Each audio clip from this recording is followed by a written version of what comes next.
My name is Margaret Hale, and until that Friday night, I believed respect was something you earned once in life and kept forever.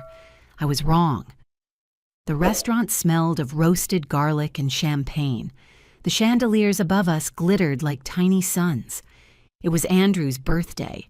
My son and Vanessa, his wife, had invited me with the sweetest voice over the phone. "Don't bring anything. Mom," she'd said, "we'll take care of you tonight." I'd spent the afternoon ironing my best blouse, the one with small pearl buttons my late husband once said made me look elegant. I wanted to look proud, not needy. When I arrived, the table was already half full, friends from Andrew's office, people I didn't know. Laughter spilled like wine across the room, and I tried to fit in, even though I felt like a ghost in my own family. Vanessa barely looked at me when I sat down. Her phone was glued to her hand. Andrew kissed my cheek quickly, already distracted by the waiter pouring champagne. I smiled and tried to forget the awkwardness. I told myself it was fine. Families change. Maybe I was just out of step with their world. Then the dinner started. Lobster, steaks, bottles of wine I couldn't pronounce. Vanessa kept ordering, her voice loud and confident, as if the world belonged to her. I nibbled at a salad, thinking about the cost but saying nothing. I didn't want to embarrass my son on his birthday. When dessert came, Vanessa raised her glass and laughed. "Let's settle up, people." The waiter placed the long slip of paper at the center of the table, 7,538. For a second, I thought it was a joke. Vanessa pulled out a gold-colored credit card and waved it proudly. "On me," she said, loud enough for the entire table to hear. Everyone clapped. I felt a little warmth. Maybe I'd misjudged her. Maybe she was trying. Then, a few minutes later, the waiter came back, whispering something into her ear. Her smile stiffened. She looked at me across the table, her eyes narrowing, and then she said it, clear, cold, cutting through the noise. "Old lady, your turn. My card's maxed out. You can handle it, right?" For a moment, no one breathed. Even Andrew didn't look up from his phone. The laughter died somewhere between the clinking glasses. The waiter stared at me, waiting. I felt the blood drain from my face. Old lady. That's what she saw when she looked at me. Not a mother, not a woman who'd raised her husband, just an aging wallet in sensible shoes. I reached for my purse with trembling fingers. My hands weren't shaking from weakness. They were shaking from fury. I wanted to say no. I wanted to walk out. But every eye was on me. And pride, old, stubborn pride, made me stay seated. I handed over my debit card. The waiter returned a minute later, smiling politely. "Approved," he said. Vanessa clapped her hands once. "See? Everything works out." The table went back to laughter as if nothing had happened, but I sat there staring at the paper slip beside my empty plate, the ink already smudging from the sweat of my palms. $7,538. That number burned itself into my memory like a scar. On the ride home, the streetlights passed across the windshield in long, white stripes. Andrew didn't say a word. Vanessa hummed to the radio. I stared out the window, replaying every moment, every careless smile, every time she'd called me sweet old Maggie in that patronizing tone. Something inside me cracked open, a small, steady sound only I could hear. Maybe respect isn't something you keep forever after all. Maybe you have to defend it, even from your own family. That night, I placed the restaurant receipt on my kitchen table and sat staring at it until the dawn light touched the edge of the paper. I didn't know it yet, but that slip of paper was my invitation to a war I never wanted, but one I was born ready to fight. When I got home that night, I didn't turn on the lights. The kitchen was soaked in the dim blue of the street lamps outside. The restaurant receipt was still in my purse, folded and damp from my hands. I placed it on the table like evidence from a crime scene. The clock on the wall had stopped again, just like it always did when the batteries were low. I told myself I'd replace them in the morning, but something in that stillness felt too familiar, too heavy, as if the house itself was holding its breath with me. Sleep didn't come easily. Every time I closed my eyes, I saw Vanessa's face, her smirk, the way she called me old lady. My mind kept circling around that number, $7,538, until it became a drumbeat under my skin. By dawn, I'd made up my mind to check my accounts. Maybe it wasn't just the dinner that had gone wrong. The next morning, I went to the Blue Ridge Credit Union, where I'd kept my savings for decades. The same teller who'd helped me since my husband passed, Sophie, a kind girl with freckles and patient eyes, greeted me. "Morning, Mrs. Hale," she said. "What brings you in today?" "I'd like to see my account statements," I told her. My voice came out steadier than I felt. As she scrolled through the records, her smile faded. She turned the screen slightly toward me. "There have been several withdrawals this month, and 3 loan payments under your name." I frowned. "Loan payments? I don't have any loans." Sophie hesitated. "It looks like someone added an authorized user, Andrew Hale. Is that your son?" For a moment, the world tilted. My son. My own son. I nodded slowly, my throat dry. "Yes, but I never signed anything for that." She looked uncomfortable. "The signatures are on file, but if you think there's been a mistake, we can open a fraud claim." Her voice blurred after that. All I could hear was the faint hum of the air conditioner and the faint tapping of her nails on the keyboard. My husband, John, used to say trust is a house you build one brick at a time. I never realized it could burn down in a single morning. When I walked back outside, rain had started to fall. The sky was low and gray, and my old leather shoes soaked through in seconds. I stood there for a long time, feeling the cold water seep into my feet, and thought of every birthday I'd paid for, every favor I'd said yes to, every time I'd stayed quiet just to keep the peace. By the time I got home, anger had replaced disbelief. I opened my drawer of documents, birth certificates, pension letters, my husband's will, there at the bottom. I found a thin envelope from a mortgage company I didn't recognize. I tore it open. The letter congratulated me for successfully refinancing your property at 5.7%. My heart pounded. I never refinanced anything. I called Andrew. He answered on the second ring, sounding half asleep. "Mom, can this wait? Vanessa's not feeling great." "You used my name for loans, didn't you?" My voice was shaking now, a mix of rage and disbelief. "You and Vanessa signed things behind my back." He sighed, that impatient sound that had replaced tenderness years ago. "It's complicated, Mom. You said you wanted to help us. The house was just paperwork." "Paperwork," I whispered. "You took everything your father and I built." He went silent, then quietly. "You wouldn't understand. We're doing fine. Just don't make this a thing." And the line went dead.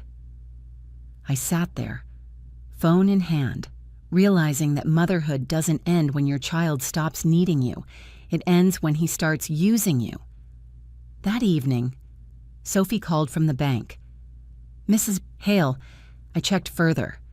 "There are signatures that don't match. I shouldn't say this, but I think you should talk to a lawyer."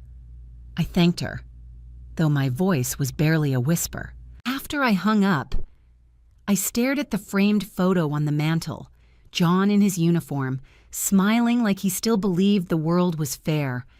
I touched the glass. "You'd know what to do," I said, but he wasn't there, just me. An old woman with a drained account and a heart that couldn't decide whether to break or to fight.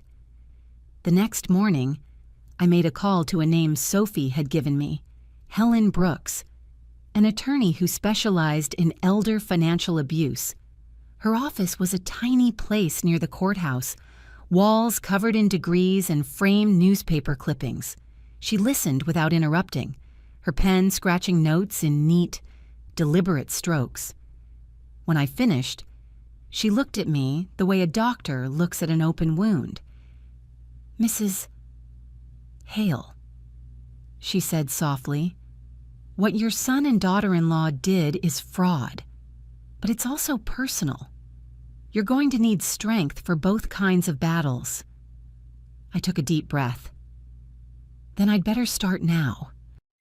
That night, as I placed the receipt from the restaurant next to the bank statements, I realized something had shifted. I was no longer just the woman who'd been humiliated over dinner. I was the woman who was going to make them answer for it.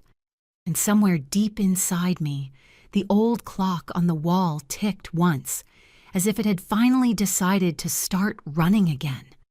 It happened faster than I expected. 1 week after meeting with Helen, I woke up to the sound of knocking, heavy, official, the kind that doesn't wait for an answer. 2 police officers stood on my porch, hats dripping with rain. Behind them was a woman in a gray cardigan holding a clipboard. "Mrs. Wohale," she said, "I'm with Adult Protective Services. We received a report that you may be experiencing cognitive decline. We're here to make sure you're safe." My stomach turned cold. "From whom?" She didn't answer, just gave me a polite, trained smile. "We'd like to have a quick evaluation." Andrew and Vanessa stepped out from the car parked by the curb. They looked worried, too perfectly worried. Vanessa clutched her phone like a prop. "Mom," she said sweetly, "this is for your own good. You've been confused lately, remember?" Confused. The word sliced through me. I wanted to scream, to tell them I wasn't crazy, but the more I argued, the more their sympathetic expressions hardened, as if I were proving their point. Within an hour, I was in the back of an ambulance, the rain turning to sleet outside. The place they took me to was called Greenwood Haven. The name sounded gentle, almost kind. Inside, it smelled like bleach and loneliness. They took my purse, my phone, even the photograph of John I kept in my wallet. For the first 2 days, I barely spoke. The nurses talked over me, not to me. Meals were pushed under a half-closed door. Every few hours, someone asked if I knew what day it was. When I answered correctly, they wrote something down anyway. On the 3rd night, I met Bea, my roommate, a small woman with silver hair that refused to stay pinned up. "Don't fight too hard," she whispered. "They mark you as combative, and then you don't get your pills on time." Her words scared me more than the locked doors. But I wasn't ready to surrender. If Helen was still working my case, I needed to reach her. When a young nurse came in to collect trays, I smiled and asked for a favor. "Could you get me a pen and paper? I want to write to my son." She hesitated, then slipped me a pen when no one was looking. That night, I wrote everything: dates, names, how they'd brought me here. Bea found a small USB drive tucked under her mattress, a leftover from a volunteer who used to visit. "You want this?" she asked. "It still works." Over the next week, I recorded everything on it with the small digital recorder attached to the nurse's computer, a malfunctioning log device no one checked anymore, conversations about medication doses, the sound of locks, even the cries at night from the West Wing, during rounds. I slipped the USB into a box of supplies the delivery man carried out each morning. He was kind enough to nod when I whispered, "It's for Sophie." The waiting was torture. Every day. I wondered if it had worked. Every night. I heard whispers from other rooms, people forgotten by their families, their voices fading into the hum of fluorescent lights. Greenwood wasn't a haven. It was a warehouse for the unwanted. One morning, I woke to a commotion in the hallway. Clipboards clattered, voices rose. When the door opened, a man in a state inspector's badge stepped in with 2 uniformed officers. He glanced at my wristband, then looked at the nurse beside him. "She's one of the names on the report." I didn't know whose report he meant until I saw Sophie standing behind them, holding a folder. Her eyes met mine for a brief second, full of quiet fire. By noon, the atmosphere in the building had changed completely. Staff whispered, administrators shouted. They searched offices, opened cabinets. A police officer photographed the restraints drawer.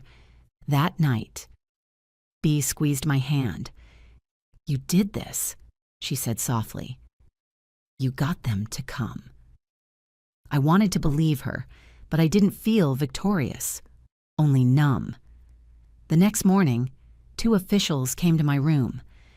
"Mrs. Hale, you'll be leaving with us," one said gently.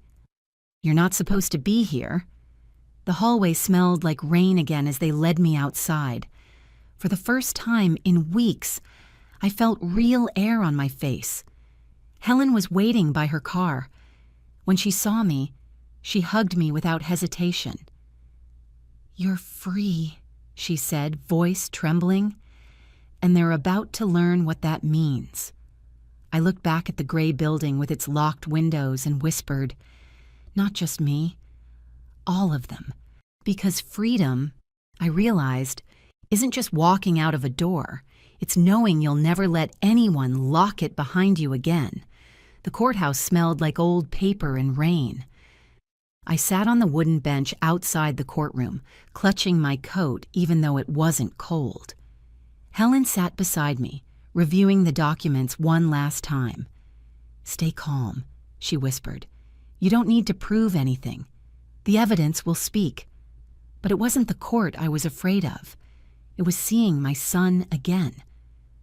When the bailiff opened the doors, the sound of shuffling feet echoed like thunder. Andrew was already there, sitting beside Vanessa at the defendant's table. He looked smaller than I remembered, his shoulders tense, his hair thinning at the temples. For a second, my heart softened. Then I saw the way Vanessa leaned in and whispered something in his ear, and the feeling disappeared. The judge entered, a tall woman with gray hair pulled into a bun. "Case number 14973, she said. "Hale versus Hale." The irony wasn't lost on me. Helen presented the evidence first, bank records, forged signatures, and the refinancing documents. The screen flickered as the clerk played a recording, Andrew's voice from a phone conversation, clear and cold. "Once she's declared incompetent, everything goes through me. We'll sell the house, pay off the loans, and move west." Gasps rippled through the courtroom. Andrew's head dropped into his hands. Vanessa turned pale. Then Helen called Sophie to the stand. She spoke calmly about the withdrawals, the mismatched signatures, the day she realized what was happening. "Mrs. Hale never authorized any of it," she said. "Her son forged her name." When it was my turn, I stood, knees shaking but back straight. Helen had told me I didn't need to testify, but I wanted to. I needed to. "Mrs. Hale," the judge said, "you may speak." I looked at Andrew, my son who used to climb trees and bring me dandelions as gifts. I searched his face for a trace of the boy I'd raised, but all I saw was a man who'd forgotten what love looks like. "I am not here because of money," I said slowly. "I'm here because I was erased. I was made invisible by the people who should have protected me." The courtroom was silent. I could feel every eye on me, but I wasn't speaking for them. I was speaking for the woman I used to be, the one who stayed quiet out of love and ended up being silenced. "I'm not crazy," I continued. I'm old. Yes, my hands shake. My memory slips sometimes. But I remember what trust feels like. I remember when my son used to call me Mom without rolling his eyes. My voice cracked, but I didn't stop. And I remember signing nothing. Helen touched my arm gently. "That's enough," she whispered, but I shook my head. "I have one more thing," I said, pulling the folded restaurant receipt from my pocket. The ink was faint now, but the number was still there.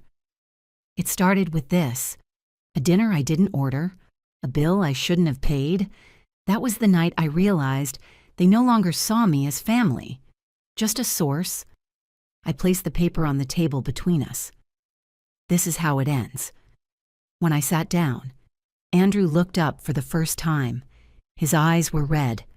For a moment, I thought he might speak, but he just lowered his gaze again. After that, everything moved quickly. The judge reviewed the files, her face unreadable. Finally, she spoke.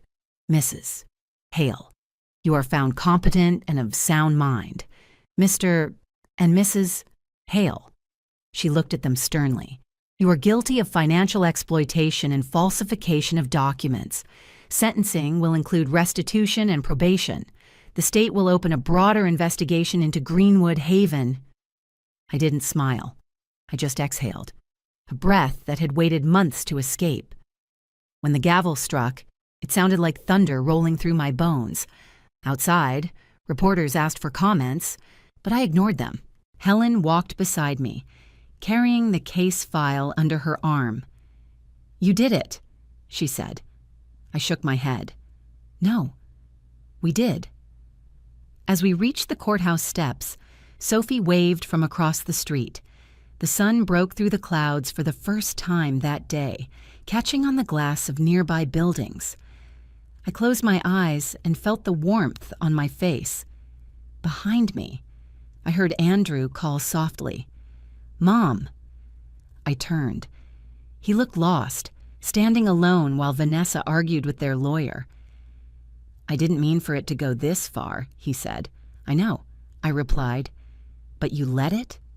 He nodded, and I walked away before either of us could say something we'd regret. That evening, I returned home to the quiet house that had once felt empty. Now it felt earned. The clock on the wall ticked steadily again. I replaced its old batteries and smiled at the sound. Justice didn't feel like victory. It felt like peace, a peace I'd built back, one truth at a time. A month after the hearing, the house felt different, lighter, somehow. The curtains I'd kept closed for years now fluttered with the breeze, and sunlight reached corners that had forgotten warmth. I spent my mornings tending to the flowers on the porch. The geraniums, the same kind John used to love, had started to bloom again, pink and stubborn. I liked that about them. They didn't apologize for surviving. Helen stopped by sometimes, bringing coffee and updates. Greenwood Haven was shut down. The state found dozens of cases like mine. Sophie joined a new advocacy group to protect seniors from fraud. They asked if I'd speak at a community meeting to share my story. I said yes, not because I wanted attention, but because silence had nearly destroyed me once. When I stood at that podium weeks later, looking at the sea of gray hair and hopeful eyes, I realized something. Justice isn't a single moment in court. It's every small decision to keep your head high when the world tries to make you invisible. Andrew called me a few times after sentencing. At first, I ignored him. Then one afternoon, he came by with his son, Eli, holding a paper bag of groceries. He didn't ask to come in. He just stood on the porch, eyes low. "Dad says hi," Eli said shyly. I smiled and took the bag. "Tell him I said thank you." Before they left, Andrew looked up. "I'm sorry, Mom." His voice cracked like something fragile. I nodded. "I know. But sorry isn't the same as changed." He didn't argue. He just nodded back, eyes wet. It wasn't forgiveness. Not yet, but maybe the road to it. That evening, as I cleaned up, I noticed the clock on the wall had stopped again. I took it down, replaced the batteries, and set the hands to the right time. The tick returned, soft and steady. When I sat down at the kitchen table, I realized I wasn't lonely. Not really. I was still here, whole, awake, and unafraid. Justice, I thought, isn't revenge. It's simply remembering who you are and never letting anyone make you forget it again. Thank you for watching. If you enjoy these family drama and revenge stories, please subscribe and join me for more every day.